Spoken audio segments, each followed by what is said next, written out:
মেলায় এসে তো দেখি যে এখানে সমস্ত শীতের সবজি পেয়ে গেলাম, সাথে ফলও আছে। আর এগুলোর এক একটা পিস বেশ ভালোই দাম ছিল। তারপরে এখানে দেখি সবাই বড় বড় বালতি জিতছে, আর আমিও লোভ সামলাতে না পেরে চলে গেলাম খেলতে। আর কি যা হলো, আমি জানতাম যে আমি কিছু পাবোই না, সত্যি করে আমি কিছু পাইনি।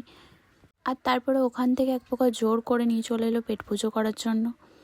আর মেলায় এসেছি, ফুচকা তো খাবোই, সেই কারণে এখান থেকে খেয়ে নিচ্ছিলাম জল ফুচকা।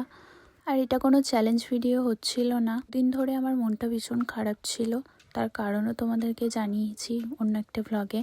তো সেই কারণেই আর কি আমি মেলায় আসতে চাইনি, তো এক প্রকার ও জোর করে নিয়ে আসলো, যদি মনটা একটু ঠিক হয় সেই কারণেই।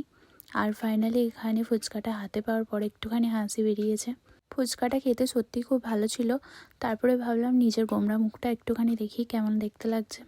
আমার তো সব কিছুই ছিল, সেই কারণে আমি কিছু নিইনি। আর এদিকে ও ছাড়বে না, আর বউ রাগ করেছে, রাগ তো ভাঙাতেই হবে, সেই কারণেও একটার পর একটা কানের আমাকে পরিয়ে পরিয়ে দেখছিল কোনটা আমার মুখে ভালো লাগছে, সেগুলোই নিয়েছিল। তারপরে ওখানে পর্ব শেষ হওয়াতে আমরা চলে আসি খাবারের দোকানগুলোয়। এখান থেকে আমরা নিয়ে নিলাম আমাদের পছন্দ মতো কিছু খাবার, আর এখন যাব বাড়ি। তো চলো, ভ্লগটা এখানেই এন্ড করছি।